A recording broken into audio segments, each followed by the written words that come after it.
Good morning friends, welcome to my YouTube channel knowledge hub. I am Manik Kotgire. जैसे कि हम fourth standard का जो प्लांट्स एंड एनिमल्स ये जो यूनिट है उसके अंदर हम प्लांट्स के बारे में देख रहे थे। अब देखो इस यूनिट के अंदर पार्ट फर्स्ट के अंदर हमने कुछ प्लांट्स के हैबिटेट के बारे में देखा था। जैसे कि हमारे पास प्लांट्स के कैटेगरीज हमने देखी थी। जैसे कि हम टेरिस्ट्रियल प्लांट्स के बारे में देख रहे हैं, तो उस टेरिस्ट्रियल प्लांट्स के अंदर हमने plants in deserts, plants in hills, उसके बाद plants in marshes, plants in plain. तो ये जो प्लांट्स है उसकी कैटेगरी के अंदर हमने पहले सेशन में प्लांट्स इन हिल्स, उसके बाद प्लांट्स इन डेजर्ट, ये 2 पॉइंट्स कवर किए थे। अब हम प्लांट्स इन मार्शेस के अंदर के देख रहे हैं। ओके, तो देखो प्लांट्स इन मार्शेस। अब प्लांट्स इन मार्शेस मतलब क्या होता है कि मार्शेस मतलब कि मार्शी प्लेस, मतलब पहली बात की क्या होती है कि मार्शी प्लेस मतलब कि ऐसा स्टिकी एंड क्लेई सॉइल जैसा प्लेन होता है जहाँ पे प्लेंटी ऑफ वाटर होती है, मतलब कि मुबलक, जैसे कि हम मराठी में उसको बोलते हैं कि मुबलक। ओके, मुबलक होना मतलब कि ज़्यादा क्वांटिटी में होना। ओके, उस एरिया के अंदर जो भी क्वांटिटी ऑफ वाटर है उसमें क्या है, ज़्यादा क्वांटिटी में वाटर है। अब प्लेंटी ऑफ वाटर प्रेजेंट होना, और उस एरिया को हम क्या बोलते हैं, मार्शेस। यहाँ पे जैसे कि सुंदरबंस जो एरिया है हमारा, जैसे कि हमारे पास सुंदरबन एरिया इंडिया के अंदर, सुंदरबन के अंदर जो मैंग्रूव्स जो उसकी प्लांट की ग्रोथ होती है, तो वो जो एग्जाम्पल है वो एक मार्शी एरिया के अंदर ग्रोथ होने वाले प्लांट का एग्जाम्पल है। ओके, तो प्लेंटी ऑफ वाटर होना मतलब कि ज्यादा क्वांटिटी में वाटर प्रेजेंट होना, और वो जो एरिया है वो स्टिकी एंड क्लेई सॉइल जैसे बनता है, स्टिकी एंड क्लेई सॉइल, तो उस एरिया को हम बोलते हैं मार्शी एरिया। सर्च area is also called as swamps. उस एरिया को हम क्या बोलेंगे, स्वैम्प्स। तो आपको व्हाट इज स्वैम्प्स ऐसे पूछा तो आपको द एरिया वेयर और the place where sticky and clay soil and plenty of water is present, that area is called as swamps. Okay, so that area is called swamps. अब देखो उसमें क्या होते हैं, जो भी प्लांट है उसकी रूट्स है वो एयर को ये enable to take the air, that plants which present in the marsh area, the roots of that plant which unable to take the air properly, वो properly air ले नहीं पाती क्योंकि पूरा वाटर में कंटेंट होता है उसकी रूट्स का। रूट पूरी क्या होती है, डीप इन वाटर। जब वाटर के अंदर जब पूरा रूट्स उस प्लांट के अंदर का प्लांट का रूट पूरा जाता है तो वाटर एयर प्रेजेंट नहीं होती वहां पे, तो एयर लेना पॉसिबल नहीं होता उनको। So therefore the roots of these plants are come out of the water and the soil to breathe। तो उस प्लांट के रूट्स क्या होते हैं, बाहर निकलते हैं, किसके लिए, ब्रीथ करने के लिए। जैसे कि आपको मालूम है प्लांट्स को ब्रीदिंग की जरूरत होती है, तो रूट्स क्या करते हैं, ब्रीथ करते हैं प्लांट्स की एयर को। ओके, अब देखो हम सॉइल में प्लांट लगाते हैं, तो सॉइल के अंदर जब प्लांट होते हैं तो उसकी जो रूट्स डेवलप होना स्टार्ट होते हैं, उसको ब्रीदिंग के लिए, जर्मिनेशन के लिए ब्रीदिंग की जरूरत होती है रूट्स को। हम 5th स्टैंडर्ड जैसे कि आगे बढ़ेंगे 5th स्टैंडर्ड में, तो 5th स्टैंडर्ड के अंदर ये ब्रीदिंग क्या प्रोसेस होती है, जर्मिनेशन ऑफ सीड, ये सब चैप्टर्स वहाँ पे दिए वाले। ओके, तो यहाँ पे ब्रीदिंग ऑफ द रूट्स ये बहुत इंपॉर्टेंट है प्लांट्स की ग्रोथ के लिए, जर्मिनेशन के लिए। तो इसीलिए प्रॉपर जर्मिनेशन होना चाहिए, तो एयर का मॉइस्चर कंटेंट जो भी सॉइल के अंदर है वो थोड़ा सा क्या होना चाहिए, एयर गैप होना चाहिए उसके अंदर, ताकि प्लांट ब्रीथ कर सके। तो यहाँ पे जो मार्शेस के अंदर एरिया होता है वहाँ पे ब्रीदिंग प्रोसेस पॉसिबल नहीं होती। क्यों? क्योंकि वहाँ पे क्या होता है, पूरा वाटर, इससे क्या होता है, पानी के साथ पूरा रूट्स उसकी क्या होती है, पूरी कवर हो जाती है, इसलिए वो ब्रीथ हो नहीं पाते।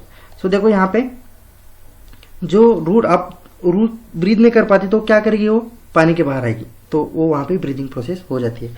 तो उसको बोलते हैं, जो पानी के बाहर आके ब्रीदिंग करते हैं उसको बोलते हैं ब्रीदिंग रूट्स। ओके, और उसी प्लांट को हम क्या बोलते हैं, मैंग्रोव्स। तो मैंग्रोव्स प्लांट्स क्या करते हैं, बाहर पानी के आके ब्रीदिंग कर लेते हैं। So mangroves specially in the Sundarban mangroves are the some example. Okay, ये सुंदरबन का मैंग्रोव्स एग्जाम्पल है मार्शी एरिया के प्लांट्स का। ओके, हम यहाँ पे एक छोटा सा वीडियो देखेंगे जो सुंदरबन के मैंग्रोव्स के बारे में आपको बताएगा। Plants adapted to marshes. In this module, you will learn how plants are adapted to marshes. Sid and his mother are watching a documentary about the mangrove forests of the Sundarbans on TV. Wow, Mama! These plants have their roots above the ground. I am wondering why it is so. Mangroves have their roots above the ground. This is for their adaptation to their natural habitat, that is, marshes. Marshes are places with a lot of water and clayey soil. Since the clayey soil remains waterlogged, air is unable to enter into the soil. As a result, the roots of mangroves growing in marshes do not get enough air to breathe. Therefore, to be able to breathe, the roots of mangroves grow above the soil.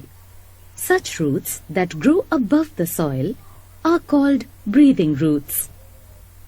Other than that, the roots of mangroves also provide them extra support as stilts. Thus, these roots are also called stilt roots. With the help of these features, mangrove plants are adapted to marshes. Let's recap. Marshes have waterlogged clay soil, which prevents the air from entering into the soil. The roots of the mangrove plants in marshes grow above the soil as they don't get enough air to breathe under the soil. The roots that grow above the soil are called breathing roots. Breathing roots provide extra support to mangrove plants. Okay, यहाँ पे हमने जो marches के अंदर जो plant की growth होती है उसको हमने देखा, तो उसका एग्जांपल था मैंग्रोव्स. तो मैंग्रोव्स के रूट्स ऊपर आते हैं किसकी वजह से? ब्रीदिंग करने की वजह से. ओके, तो ब्रीदिंग करने के लिए उसको यहाँ पे इनफ एयर नहीं मिलती और वो वाटर लॉग एरिया है, इसीलिए वहाँ के रूट्स पानी के साथ रख जाते हैं, इसलिए वो ऊपर आते हैं. वहाँ पे हम देखेंगे नेक्स्ट हमारा जो पॉइंट है वो हम क्या देखेंगे? Plants in plains. तो प्लेन्स के अंदर के कौन से प्लांट्स हैं? जैसे कि हम प्लेन के ऊपर रहते हैं, तो प्लेन्स के ऊपर के जो भी प्लांट्स है हम जो डेली लाइफ में देखते हैं वही प्लांट, जैसे कि मैंगो ट्री एग्जांपल है, तो प्लेन के ऊपर का प्लांट का एग्जांपल. अब देखो यहाँ की क्लाइमेट कंडीशन है, ज़्यादा हॉट भी नहीं है जैसे कि डेजर्ट में है और ज़्यादा कोल्ड भी नहीं जैसे हिली एरियाज के अंदर है. तो प्लेन्स की जो भी कंडीशन होती है वो मॉडरेट होती है, जहाँ पे रेनफॉल भी प्रॉपरली होता है, और इसीलिए इस रीजन में जो भी ट्रीज की डेवलपमेंट होती है वो क्या होती है?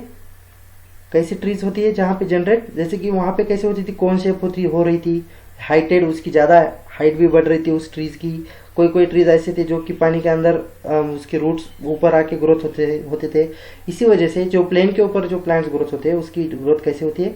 उसकी जो ट्री का जो भी स्ट्रक्चर है वो ब्रॉड, उसकी जो लीव्स होते हैं वो कैसे होते हैं?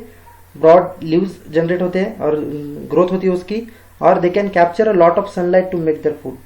तो ये जो यहाँ पे जो प्लेन के ऊपर जो भी ट्रीज की डेवलपमेंट हो रही है वो क्या होती है? सनलाइट को कैप्चर कर रही है properly to make their food. Okay, उसके बाद क्या होता है? उसकी जो लीव्स होते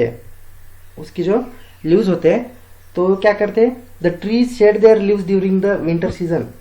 trees shed their leaves during the winter season. तो उसको विंटर सीजन के अंदर जो भी ट्रीज है उसको क्या होती है? लीव्स को शेडिंग मिलती है. So trees shed their leaves during the winter season. तो किसके बारे में? ये प्लेन्स के बारे में, जो भी प्लांट्स है प्लेन्स के अंदर के. अब देखो इसके एग्जांपल दिए हैं प्लांट्स के, कौन से प्लेन के अंदर जो प्लांट्स डेवलपमेंट होती है उसकी ग्रोथ होती है. कौन से एग्जांपल है यहाँ पे? मैंगो, बनियान ट्री, उसके बाद पीपल है, नीम है. ये क्या है? प्लांट्स के ग्रोथ होती है जो प्लेन्स के अंदर होते हैं. तो हम देखेंगे प्लांट्स ग्रो इन प्लेन्स कौन से हम एक वीडियो के जरिए यहाँ पे देखेंगे. Okay, Plants in plains. The climate in plains is neither too hot as in deserts nor too cold as in hilly areas. Plains receive a moderate rainfall. The trees here have thin and broad leaves so that they can capture a lot of sunlight to make their food. Both deciduous and evergreen plants grow in the plains. Trees such as mango, banyan, neem, etc. shed their leaves in winter. These are called deciduous trees. Trees such as coconut, rubber, etc. do not shed their leaves in winter. They are called evergreen trees. Okay, यहाँ पे कुछ trees के example दिए हैं जो अपने पत्तियों को, जो भी लीव्स है उसको शेड करते हैं, मतलब कि उसकी लीव्स है वो झड़ जाना, उसको हम बोलते हैं नीम, पेड़ का झड़ जाना. इसका मतलब कि वो जो प्लांट्स के उसके जो लीव्स है वो निकल जाते हैं कहाँ पे? विंटर सीजन के अंदर. कुछ प्लांट्स ऐसे वो एवरग्रीन होते हैं. ओके, यहाँ पे सम एग्जांपल दिए हैं आपको. अब हम देखेंगे जो हमारा नेक्स्ट पॉइंट है उसके अंदर. अब देखो यहाँ पे हमें कुछ क्वेश्चंस पूछे हैं, इस क्वेश्चन के आंसर हम ट्राई करेंगे। ओके, आप नोटबुक लो और उसको नोट डाउन करके रखो, और ट्रू और फॉल्स है इसीलिए आप इजीली आंसर दे सकते हो। यहाँ पे देखो जो भी पढ़ा है हमने उसके ऊपर ही हमारे पास क्वेश्चन है। क्या पढ़ा था हमने? यहाँ पे पहला क्वेश्चन पूछा है cactus and palm trees are desert plants, correct है या रॉन्ग है? उसके बाद in hilly area soil is a clayey and sticky. आप देखो वीडियो को रिकैप करके देखो, इसके आंसर्स आपको ही देने हैं। ओके, उसके बाद ट्रू और फॉल्स बोलना है, यहाँ पे क्या है, ट्रू है या फॉल्स है। आप वीडियो को फिर से देखो, फिर से कुछ एग्जांपल्स देखो, करेक्ट है या रॉन्ग है। Hilly in the hilly area soil are clay and sticky, ये करेक्ट है क्या? देखो थर्ड क्वेश्चन पूछा आपको mangroves grow in the marshy areas, correct है या नहीं, आप ही देखो। उसके बाद special features that allow a plant और animal to live in a particular place is called adaptation, तो ये करेक्ट है या नहीं आपको डेफिनेशन में नहीं पड़ा। ये जो पार्ट फर्स्ट था उसके अंदर हमने देखा था कि एडेप्टेशन किसको बोलते हैं। अब यहाँ पे हमने मार्शी एरिया के अंदर का पहला ही सेशन स्टार्ट किया था, इसके अंदर ही इसी सेशन के अंदर हमने मार्शी एरिया के बारे में देखा था। उसके बाद क्ले एंड स्टिकी सॉइल जो हिली एरिया के पार्ट फर्स्ट के अंदर देखा था हमने। ओके, कैक्टस प्लांट के बारे में हमने देखा था जो फर्स्ट पार्ट में है, तो आप उसको चेक करके देखो, ये आपके लिए क्वेश्चन आंसर्स है। ओके, आप उसको सॉल्व करेंगे आई होप। हम देखेंगे नेक्स्ट, जैसे कि नेक्स्ट पॉइंट है हमारा एक्वेटिक प्लांट्स। ओके, अब हम ये जो एक्वेटिक प्लांट्स का ये जो पॉइंट है इसको हम क्या करेंगे बाद में देखिए। सो तब तक के लिए यहाँ पे रुकते हैं।